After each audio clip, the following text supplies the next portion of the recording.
முதலமைச்சர் விஜய் வந்து பாத்தீங்கன்னா இந்த போதைக்கு எதிரான அந்த ஒரு நடவடிக்கைகளை ரொம்பவுமே வந்து பாத்தீங்கன்னா தீவிரப்படுத்திருக்காரு. இதற்கு முன்னாடி வந்த அரசுகள்லாம் எந்த அளவுக்கு தீவிரப்படுத்தினாங்க அப்படின்லாம் தெரியல. வந்து கொஞ்சம் ஒரு 6 மாசம் கழிச்சு பொறுமையா ஃபைல் எல்லாம் பார்த்துட்டு அதுக்கப்புறமேட்டா நடவடிக்கை எடுப்பாருன்னு பார்த்தா ஒரு வாரத்திலே வந்து சொல்ல முடியாத சேஞ்சஸ்லாம் வந்து இங்க ஏற்கனவே வந்து கொண்டு வந்துட்டாரு.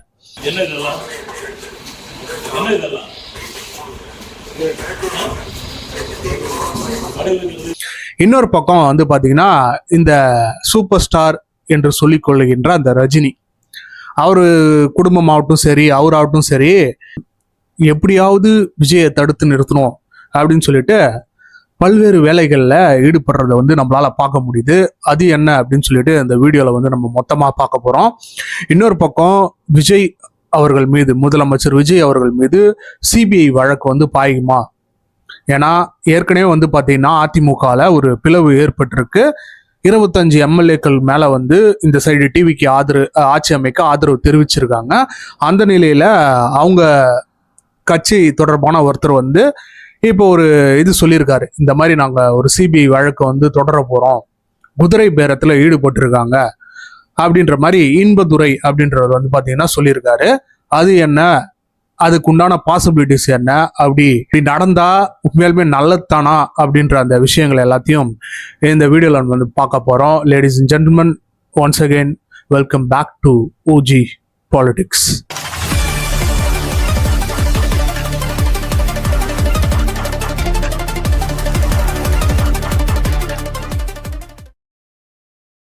அதாவது இப்போ வந்து பாத்தீங்கன்னு வைங்களேன், நீங்க ஒரு காலேஜ்ல படிக்கிறீங்க, இல்லை ஸ்கூல்ல படிக்கிறீங்க.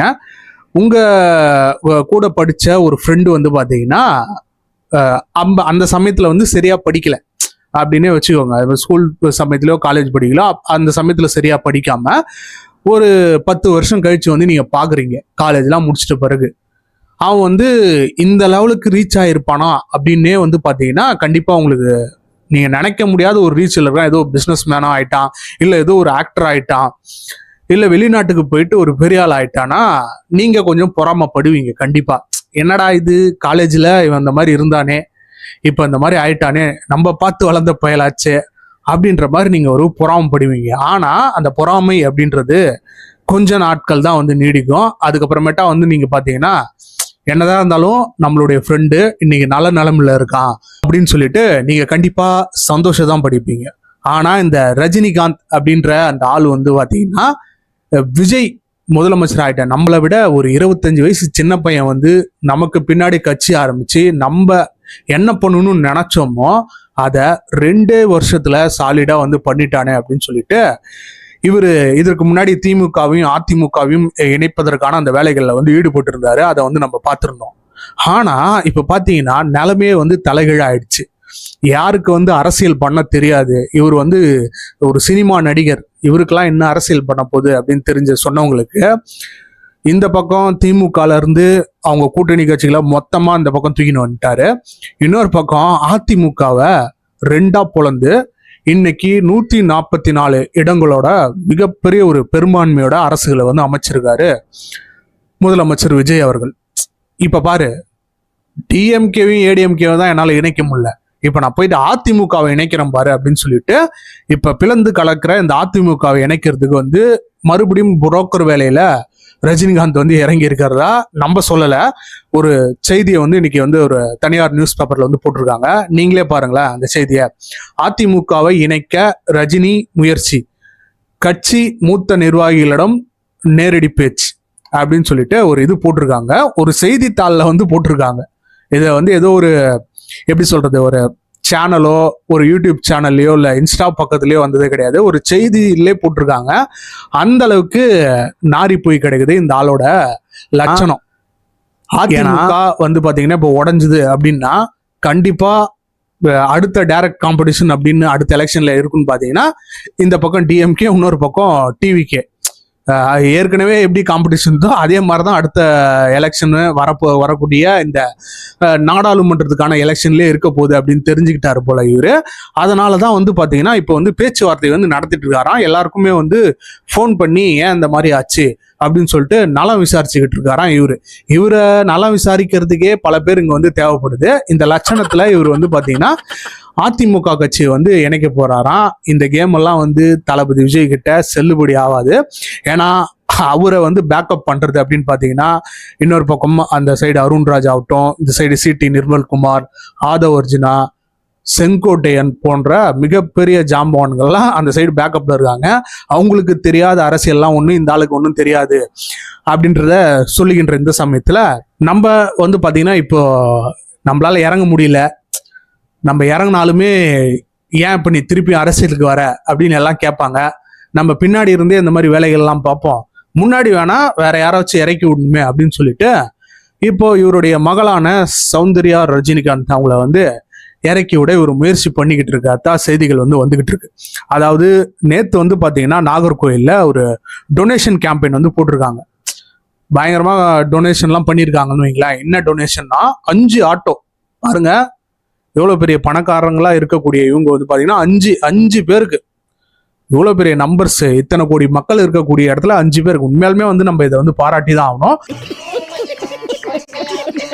5 ஆட்டோ வந்து தந்திருக்காங்களாம் இவங்க சார்பில் இருந்து. அப்ப சௌந்தர்யா ரஜினிகாந்த் அவங்க கிட்ட வந்து கேக்குறாங்க, இந்த மாதிரி நீங்க டெஃபினட்டா ரொம்ப ஒரு ஹிஸ்டாரிக் வின். அண்ட் விஜய் அண்ணா தமிழ் மக்களுக்கு நல்லது செய்வாங்கன்ற தமிழ் மக்கள் நிறைய எதிர்பார்த்துட்டு இருக்காங்க. அண்ட் விஜய் அண்ணா அண்ட் டிவிகே கேடர் எல்லாரும் தமிழ் மக்களுக்கு நல்லது செய்யணும். அண்ட் என் குடும்ப சார்பாக விஜய் அண்ணாக்கு we wish you all the best அண்ணா. அண்ட் நிறைய சேலஞ்சஸ் ஃபேஸ் பண்ணி வந்திருக்கீங்க, நிறைய சேலஞ்சஸ் வர போகுது. இந்த மாதிரி முதலமைச்சர் விஜயா வந்து ஆயிருக்காரு, அவருக்கு என்ன நீங்க சொல்ல விரும்புறீங்க அப்படின்னு. விஜய் அண்ணா வந்து பாத்தீங்கன்னா அவன்ல எங்க ஃபேமிலிக்கு எல்லாருக்குமே மகிழ்ச்சி அப்படின்னு ஒரு மிகப்பெரிய பொய் சொல்லியிருக்காங்க. சரி அதை விடுவோம். அடுத்து அவங்க சொல்றாங்க இந்த மாதிரி அவருக்கு வந்து இனிமேட்டு தான் வந்து வரக்கூடிய அந்த கஷ்ட காலங்கள்லாம் இருக்கு. அதாவது பாத்தீங்கன்னா அவரு சொன்னார் இல்லைங்களா, இந்த திட்டங்கள்லாம் வந்து நிறைவேற்றணுமே, அந்த மாதிரியான கஷ்ட காலங்கள்லாம் வர்றதுக்கு வாய்ப்பு இருக்கு அப்படின்னு சொல்லிட்டு பொடி வச்சு வந்து பேசுறாங்களாம் இவங்க. அடுத்த அதை ஃபாலோ பண்ணி வந்து ஒரு கொஸ்டின் கேட்குறாங்க, நீங்க வந்து இந்த மாதிரி அரசியலுக்கு வருவீங்களா, அதுக்கு உண்டான வாய்ப்பு இருக்கா அப்படின்னு. இல்ல நாங்க வந்து ஃபேமிலியா சேர்ந்து முடிவெடுத்து மக்களுக்கு நல்லது பண்றதுக்காக தான் நாங்க வந்து வரோம் அப்படின்ற மாதிரி வந்து பேசியிருக்காங்களாம். அனௌன்ஸ் பண்ணுவோம். இந்த மக்கள் இது வந்து அரசியலா மக்களுக்கு நல்லது செய்யணும்னு வந்திருக்கோம். அது வந்து நல்லது எப்படி வேணா செய்யலாம். அது இப்போ நான் இங்க நல்லது செய்யணும்னு இன்ட்ரெஸ்ட்ல இருக்கேன். பட் மக்கள் என்ன கேட்கறாங்களோ நாளைக்கு குடும்பமா அதை நாங்க செய்வோம். அதாவது இவங்க அப்பா சொன்ன அந்த டைலாக் தான் வந்து நமக்கு ஞாபகம் வருது. ஒருத்தவனுக்கு ஏஞ்சி நடக்கவே வக்கு இல்லையா, அவனுக்கு 9 பொண்டாட்டி கேட்டுச்சான் அப்படின்ற மாதிரி ஒரு டைலாக் வந்து வரும் சந்திரமுகி படத்துல. அந்த இதுதான் நமக்கு வந்து ஞாபகம் வருது. ஒருத்தவருக்கு இங்க வந்து பாத்தீங்கன்னா அரசியல் கட்சி தொடங்குறதுக்கே நான் அரசியலில் வருவது உறுதி, ஆனால் தேதி பின்னர் அறிவிக்கப்படும் அப்படின்னு சொல்லிட்டு பயந்து ஓடினவர் தான் பாத்தீங்கன்னா இந்த ரஜினிகாந்த் அப்படின்ற அந்த நபரு. அவருடைய இப்ப பேக்கப்ல தான் வந்து இவங்க வரப்போறாங்களாம். ஒருத்தனுக்கு எந்திரிச்சு நிக்கவே ஒக்கில்லையா, அவனுக்கு 9 பொண்டாட்டி கேக்குதான். ஸோ அந்த மாதிரி இருக்க சமயத்தில் இவங்க இந்த மாதிரி வந்து அரசியலுக்கு வருவேன் அப்படின்ற மாதிரி ஒரு இது வந்து இங்கே ஏற்படுத்தியிருக்காங்க. இதுக்கு பின்னாடி வந்து யார் இருக்காங்க அப்படின்றது நமக்கு நல்லாவே தெரியும். கண்டிப்பாக நம்ம சொல்லிடலாம். இதுக்கு பின்னாடி வந்து பார்த்தீங்கன்னா டிஎம்கேவும் பிஜேபியும் தான் இருக்காங்க. அதாவது விஜய் அவர்கள் சொன்னார் இல்லையா, பின்னாடி வந்து பாருங்க இவங்க 2 பேரும் சேர்ந்து ஒரு டீலிங் வச்சுப்பாங்க அப்படின்று. அதுக்கேற்ற மாதிரியே வந்து பார்த்தீங்கன்னா இவங்க அரசியலுக்கு வருவாங்களாம். கண்டிப்பாக அந்த ஜனநாயக நாட்டில் யார் வேணா அரசியலுக்கு வாங்கலாம். இவங்க அரசியலுக்கு வந்தா கொஞ்சம் நல்லா இருக்கும். ஏன்னா அப்பதானே தெரியும் யார் வந்து மக்களுக்கு உண்மையாலுமே வந்து சப்போர்ட் பண்றாங்க. இன்னும் இவங்க அப்பாவெல்லாம் நம்பிக்கிட்டே இருக்காங்களா அப்படின்ட்டு சொல்லலாம். ஏன்னா ஏற்கனவே வந்து பாத்தீங்கன்னா அந்த காலம் காத்திருந்து பதில் சொல்லும் அப்படின்னு சொல்லிட்டு அந்த அறிக்கை விட்டார் இல்லையா, அப்போ வந்து பாத்தீங்கன்னா நம்ம பொழக்கலாம் அப்படின்னு சொல்லிட்டு டிவிகே விர்ச்சுவல் வாரியர்ஸ்லாம் போற சமயத்துல அவங்கள தடுத்து நிறுத்தி ரஜினிகாந்த் அவர்களை பொழந்தது யாருன்னு பாத்தீங்கன்னா அவங்களுடைய ரசிகர் மன்ற நிர்வாகிகள் தான். ஏயா இந்த மாதிரி அரசியலுக்கு வரும்னு சொல்லிட்டு 30 வருஷமா ஏமாத்திட்டு இப்போ வந்து யாரோ ஒருத்தர் அரசியல் வந்திருக்காரு, உனக்கு கட்சி ஆரம்பிக்கிறதுக்கே துப்பு கிடையாது, இருந்த சமயத்துல இந்த மாதிரி ஒருத்தர் வந்து ஆரம்பிச்சிருக்காரு, அவருக்கு நீ வாழ்த்து சொல்றதை விட்டுட்டு இப்ப இடையூறா ஏற்படுத்திக்கிட்டு காலம் பதில் சொல்லும் மூலம் பதில் சொல்லும் சொல்லிக்கிட்டு இருக்கியே, உனக்கு எங்கேயாவது அறிவு இருக்கா அப்படின்னு சொல்லிட்டு வச்சு பொழந்துகிட்டு இருந்தாங்க அந்த சமயத்துல. அந்த வீடியோக்கெல்லாம் கூட நம்மளுமே ஷேர் பண்ணியிருந்தோம். ஸோ இப்படி இருக்கிற அந்த சமயத்துல தான் வந்து பாத்தீங்கன்னா இவர் வந்து அரசியலுக்கு பின்னாடி வந்து இந்த மாதிரி காய்களை வந்து நவர்த்துறாராம். அதாவது எப்படியாவது விஜய் அவர்களை வந்து ஆட்சி அந்த இதுல இருந்து அதிகாரத்துல இருந்து அகற்றி ஒரு இவரு நினைச்ச மாதிரி வந்துருமா. அந்த காலத்திலே அதாவது 1996 வாழாம இப்ப 2026 வரும்படி வந்து நம்ம கேட்டுக்கொள்றோம். அப்ப இருந்த பாலிடிக்ஸ்லாம் இப்ப வந்து பாத்தீங்கன்னா கண்டிப்பா செல்லுபடி ஆகாது. என்னதான் நீங்க திருப்பியும் எலெக்ஷன் வச்சாலுமே சரி, இல்ல இந்த ஆட்சி சக்சஸ்ஃபுல்லா நடந்து இன்னொரு எலெக்ஷன் வந்தாலுமே அதுலயும் மக்கள் வந்து தளபதிக்கு தான் ஓட்டு போடுவாங்க அப்படின்றத இந்த தரப்புல நம்ம சொல்லிக்கிறோம். ஸோ இப்படி இவங்க போகின்ற இந்த நேரத்துல தான் வந்து பாத்தீங்கன்னா அதிமுகவை சேர்ந்த இன்பதுரை அவர் வந்து ஒரு குண்டை தூக்கி போட்டிருக்காரு. அதாவது 1993 நடந்த அந்த நரசிம்மராவுக்கு எதிரான அந்த சிபிஐ வழக்கு, அதுல வந்து என்ன சொல்லியிருந்தாங்க பாத்தீங்கன்னா, இந்த மாதிரி குதிரை பேரத்துல ஈடுபட்டு தான் அவர் வந்து அவர் கட்சிக்கு ஆதரவு கூறி மெஜாரிட்டியை காமிச்சாரு அப்படின்னு சிபிஐ வந்து வழக்கு தொட்டிருந்திருப்பாங்க. அதை தான் வந்து இப்ப சொல்லி அவர் வந்து பயமுறுத்திருக்காரு. இப்ப விஜய்க்கு மேல நாங்க சிபிஐ வழக்கு தொடரோம் பாரு, இந்த மாதிரி எங்க கட்சியை வந்து பிரிச்சுட்டு போயிட்டீங்களா இருங்க அப்படின்னு சொல்லிட்டு இவர் வந்து இங்க காமெடி பண்ணிக்கிட்டு இருக்காரு. அதாவது இப்ப ஒன்றும் பிரியல அதிமுக கட்சின்றது. சசிகலா அவங்க வந்த பிறகு அவங்க ஒரு பக்கம், டிடிவி தினகரன் அவங்க ஒரு பக்கம் பிரிச்சுட்டு போனாங்க, இன்னொரு பக்கம் ஓபிஎஸ் அணி இபிஎஸ் அணி அப்படின்னு சொல்லிட்டு அந்த சைடு அப்படி பிரிச்சு போனது. இப்போ சிவி சண்முகம் வந்திருக்கு. இன்னும் எக்கச்சக்கமா, அதாவது இவங்க கட்சியில வாங்கின எம்எல்ஏக்களை விட இவங்க பிரிஞ்ச அணி வந்து எக்ஸ்டெண்ட் பண்ணி போயிடுச்சு, அந்த அளவுக்கு வந்து இருக்கு. அப்போ வந்து இவங்க போயிட்டு சிபிஐ கேஸ் போட்டாங்கன்னா, ஏன்பா இத்தனை பேர் பிரிச்சிருக்காங்களே, முதல்ல அவங்க மேலெல்லாம் நீங்க கேஸ் போடணும், அவங்க குதிரை பேரத்துல ஈடுபட்டு இருக்காங்க அப்படின்றத எல்லாத்தையுமே அக்கு வேற ஆணு வேற கைட்டி விசாரிப்பாங்க அப்படின்றது இவருக்கு தெரியாது போல. சரி இப்படி வச்சுக்கோங்க, கலையுதுன்னே வச்சுக்கோங்க. ஆட்சி வந்து கலையுது, 6 மாசத்துல வந்து கலைஞ்சிருது, கவர்னர் இது வருது, திருப்பியும் ஒரு எலெக்ஷன் வருதுன்னே வைங்களேன். அப்ப வந்து இருக்கிற சினாரியோ இந்த மாதிரி இருக்குமா அப்படின்றத இவங்கெல்லாம் கொஞ்சம் நினைச்சு பார்க்கணும். ஏன்னா இங்க வந்து விஜய் வருவாரா இல்லையா அப்படின்றது தெரியாம தான் வந்து பாத்தீங்கன்னா சரி நம்ம பழைய கட்சிக்கே போடுவோம் அப்படின்ட்டு சில பேர்கள்லாம் வந்து பாத்தீங்கன்னா ஏடிஎம்கேவுக்கும் டிஎம்கேவுக்கும் வந்து ஓட்டு போட்டிருந்தாங்க. இப்போ விஜய் தான் கிளியர் கட்டான மெஜாரிட்டி அடைஞ்சிட்டாரு அப்படின்னு தெரிஞ்சதுன்னா மொத்த ஓட்டையும் இங்க எடுத்துன்னு வந்து போட்டுருவாங்க. ஏன்னா இவர் ஆட்சிக்கு அந்த வந்து ஒரு 10 நாள்ல என்னென்ன விஷயங்கள்லாம் பண்ணியிருக்காங்கன்னா சொல்லவே முடியாது. இன்னும் 10 நாள் கூட ஆகலை, அந்த அளவுக்கான விஷயங்கள் தினைக்குமே வந்து பண்ணிக்கிட்டு இருக்காங்க. முன்ன ஆட்சி அமைச்ச அரசுகள்லாம் நம்ம பார்த்துருக்கோம். அவங்கெல்லாம் வந்து பார்த்தீங்கன்னா ஒரு 2-3 மாதம் தூங்கி எழுந்துட்டு பொறுமையாக ஃபைல் எல்லாம் தொட்டி பார்த்துட்டு பண்ணுவாங்க. பண்ணல அப்படின்னு நம்ம சொல்லிட முடியாது, பொறுமையாக பண்ணுவாங்க. ஆனால் இந்த ஒரு வாரத்திலே நம்பவே முடியல, அந்த அளவுக்கு ஒரு மாற்றத்தை வந்து தளபதி விஜய் அவர்கள் கொண்டு வந்திருக்காங்க. நானுமே வந்து பார்த்தீங்கன்னா அதை தான் சொல்கிறேன், எதுக்கு இவங்க கிட்ட எல்லாம் பேசிக்கிட்டு பேசாமல் இந்த ரீஎலெக்ஷனே வச்சு விட்டுருங்க, பார்த்துருவோம் உண்மையாலுமே யார் வந்து இங்க வந்து மக்கள் வந்து நம்புறாங்க, மெஜாரிட்டியான அரசு எப்படி அமையுது அப்படின்னு சொல்லிட்டு. ஏன்னா அந்த ஒரு பக்கம் டிஎம்கேல வந்து எம்கே ஸ்டாலின் அவர்கள் பேசியிருக்காராம், இந்த மாதிரி நம்ம நேற்று சொல்லியிருந்தோம், இந்த ஆட்சி வந்து கலைஞ்சிரும், எப்படி ரீஎலெக்ஷன் வரும், எல்லாம் தயாரா இருங்க அப்படின்னு வந்து செவுத்த பார்த்து பேசியிருக்காரு போல. அப்படிதான் வந்து பாத்தீங்கன்னா அவங்க பண்ற அந்த காமெடிகள்லாம் வந்து இருக்கு.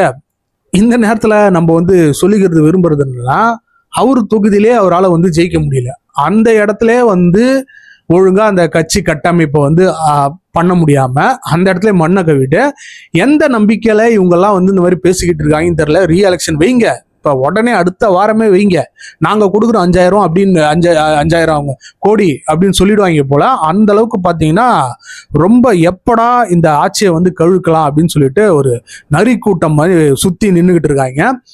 அதெல்லாம் நடக்க போறது இல்லை அப்படின்னு சொல்லிட்டு தளபதி வந்து தெளிவா வந்து ஸ்கெட்ச் போட்டு தூக்கிட்டு இருக்காரு. இன்னைக்கு வந்து பாத்தீங்கன்னா இந்த சமயத்துல ஒரு கேரளா காங்கிரஸ் சார்பில் முதலமைச்சராக பதவி ஏற்கக்கூடிய அவருக்கு வந்து வாழ்த்துக்கு சொல்ற, போறாரா இல்லையா அப்படின்றது ஒன்றும் கன்ஃபார்ம் ஆகல, நேற்றே கன்ஃபார்ம் பண்ணியிருந்தாங்க, இப்போ போவாரு அப்படின்னு நான் நினைக்கிறேன். இன்னொரு பக்கம் மக்கள் என்ன சொல்றாங்களோ அதை வந்து கேட்கின்ற ஒரு அரசா வந்து இது மாறி இருக்கு. சோஷியல் மீடியாவை ரொம்பவுமே வந்து நூக்கன் கார்னராக இவங்க வந்து வாட்ச் பண்ணிக்கிட்டு இருக்காங்க அப்படின்ட்டு நம்மளால வந்து கண்கூடாவே வந்து பார்க்க முடியுது. அதாவது லிசி பிரியா அப்படின்றவங்க பார்த்தீங்கன்னா ட்விட்டரில் இருக்காங்க. அவங்க இந்த மணிப்பூரில் நடக்கக்கூடிய அந்த பிரச்சனைகளை வந்து அவங்க வந்து சோஷியல் மீடியாவில் போட்டிருப்பாங்க. அவங்க ஒரு சைல்டு தான், ஒரு சைல்டு ஆக்டிவிட்டிஸ் தான் வந்து பார்த்தீங்கன்னா அவங்க வந்து இந்த மாதிரி சொல்லியிருந்தாங்க. ஷோஃபாவில், அதாவது விஜய் உட்காந்து இருக்கக்கூடிய அந்த ஷோஃபா மேலே அந்த துண்டு வந்து போடுது. அது வந்து பார்த்தீங்கன்னா ஒரு காலத்தில் வந்து யார் அதிகாரத்துக்கு மேலே இருக்காங்க அப்படின்னு காட்டக்கூடிய பொருள் தான் அது அப்படின்ற மாதிரி சொல்லியிருக்காங்க. நான் கேள்விப்பட்ட வரைக்கும் இது வரைக்கும் அந்த மாதிரிலாம் எங்கள் வீட்லேயுமே இருக்குது, எல்லார் வீட்லேயுமே நம்ம இருப்போம். இந்த வேர்வெல்லாம் வரும் பார்த்தீங்கன்னா, அதுக்கு போயிட்டு ஒரு மாதிரி ஸ்மெல் அடிக்கும், அதுக்காக சில பேர் போட்டிருப்பாங்க. இல்லைன்னா கொஞ்சம் அந்த மெதுமெதுப்பு கொடுக்கறதுக்காக சில பேர் போடுவாங்க. அந்த மாதிரி ரீசன்ஸ்க்கு தான் வந்து போடுவாங்க அப்படின்னு நம்ம நினச்சிக்கிட்டு இருந்தோம். ஆனால் இவங்க ஒரு டிஃப்ரெண்ட்டான பர்ஸ்பெக்டிவ்ல வந்து அதை பார்த்துருக்காங்களாம். ஏன்னா அங்கே இருக்காங்க இல்லையா, அங்கே அந்த மாதிரி ஏதாவது சினாரியோ இருக்குமான்னு தெரியல. அவங்க வந்து ட்விட்டரில் இந்த மாதிரி ஷேர் பண்ணியிருந்திருக்காங்க. இந்த மாதிரி விஐபி கல்ச்சர்லாம் நீங்கள் ஃபாலோ பண்ணாதீங்க அப்படின்னு சொல்லிட்டு சொல்லியிருக்காங்களாம். உடனே வந்து அதை பார்த்து எடுத்திருக்காங்க அப்படின்னு நினைக்கிறேன் டிவிகே சார்பிலேருந்து. அடுத்த நாளே வந்து பார்த்தீங்கன்னா அந்த சேரில் வந்து அந்த ஒயிட் கலர் துண்டு வந்து இல்லை. அந்த ஃபோட்டோவையும் ஷேர் பண்ணி, இந்த மாதிரி ஒரு காமன் பர்சனாக நான் இருந்தாலுமே என்னுடைய கன்சர்ன்ஸை நீங்கள் மதித்து வந்து அந்த துண்டை எடுத்திருக்கீங்க, உண்மையாலுமே இது வரவேற்கத்தக்கது அப்படின்னு வந்து சொல்லியிருக்காங்க. நம்மளுமே வந்து இதை வந்து பாராட்டியே ஆகணும். ஏதோ யாரோ ஒருத்தர் எங்கேயோ மணிப்பூர்லேருந்து உட்காந்துட்டு சொல்கிறாங்க, நம்ம ஏன் கேட்கணும்? ஏன் இங்கே இருக்கிறதே வந்து பார்த்தீங்கன்னா கேட்குறதே சொல்கிறதே வந்து கேட்க மாட்டாங்க அந்த அரசியல்வாதிகள். அங்கே இருக்கக்கூடிய அவங்க சொன்னதுனால இவங்க வந்து எடுத்திருக்கிறது உண்மையாலுமே பாராட்டத்தக்க விஷயமா பார்க்கப்படுது. இப்படி இருக்கிற இந்த சமயத்தில் ஒரு நியூஸ் வந்துகிட்டு இருக்கு. அதாவது பெண்கள் பாதுகாப்பு, இந்த போதைக்கு எதிரான ஒரு விஷயங்கள், போலீஸ் அப்படின்னு சொல்லக்கூடிய அந்த 6 துறைகளை வந்து முதலமைச்சர் விஜய் அவர்கள் வந்து கையில் எடுக்கிறாராம். உண்மையாலுமே நல்ல விஷயம்தான். இது வந்து ரொம்ப ரொம்ப இம்பார்ட்டன்டான டைம்ஸ்ல வந்து நம்ம இருக்கோம். தமிழ்நாட்டையே காப்பாற்றக்கூடிய ஒரு விஷயம் என்னன்னு பார்த்தீங்கன்னா அந்த போதைக்கு எதிராக நிற்கக்கூடிய அந்த விஷயம் தான். அதை வந்து முதலமைச்சர் கையில் எடுத்திருக்கிறது பாராட்டத்தக்க விஷயம். ஸோ நம்மலாம் நினைச்ச மாதிரி தான் இந்திய மக்கள்லாம் வந்து உண்மையாலுமே வந்து பாவம் அப்படின்னு தான் சொல்லணும். எலெக்ஷன் முடிஞ்ச கையோட வந்து பார்த்தீங்கன்னா அந்த கமர்ஷியலுக்கு உண்டான அந்த கேஸ் எல்லாம் வந்து ரேட்டை ஏற்றிருந்தாங்க தாறுமாறா. இன்னொரு பக்கம் இப்போ வந்து பார்த்தீங்கன்னா பெட்ரோல் ப்ரைஸஸை வந்து ஹைக் பண்ணியிருக்காங்க. நம்ம தமிழ்நாட்டில் ஒரு 4 ரூபா கிட்ட வந்து ஹைக் பண்ணியிருக்காங்க. அங்கே வட மாநிலங்கள்லாம் 8 ரூபா 10 ரூபா அப்படின்ற மாதிரி ஹைக் பண்ணியிருக்காங்க. ஸோ இதை குறித்து வந்து பார்த்தீங்கன்னா முதலமைச்சர் விஜய் அவர்கள் வந்து மத்திய அரசு வந்து கேள்வி கேட்டிருக்காரு. இந்த மாதிரி நீங்கள் வந்து ஹைக் பண்ணியிருக்கீங்களே, இதில் எந்த வகையில் நியாயம் அப்படின்னு சொல்லிட்டு கேள்வி கேட்டிருக்காரு. இது வந்து எங்கே போய் சொல்கிறதுனே தெரியல. ஏற்றுனவங்க அப்படின்னு பார்த்தீங்கன்னா ஈரானுக்கும் யுஎஸ்ஏக்கும் போர் நடந்தது, அதுக்கு முன்னாடியே ஏற்றிருக்கணும். எங்கே வந்து நம்ம கட்சிகளுக்கெல்லாம் ஓட்டு போட மாட்டாங்களோ அப்படின்னு நினச்சிக்கிட்டு இவங்க வந்து பார்த்தீங்கன்னா இப்போ எலெக்ஷன் முடிஞ்ச பிறகு இந்த மாதிரி பெட்ரோல் ப்ரைஸஸ் வந்து ஏற்றிருக்காங்க.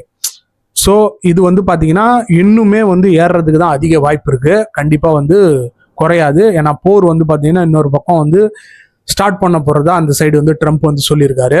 ஸோ பொறுத்திருந்து பார்ப்போம் இன்னும் என்ன மாதிரியான அரசியல் விளையாட்டுகள்லாம் வந்து நடக்குது அப்படின்றத.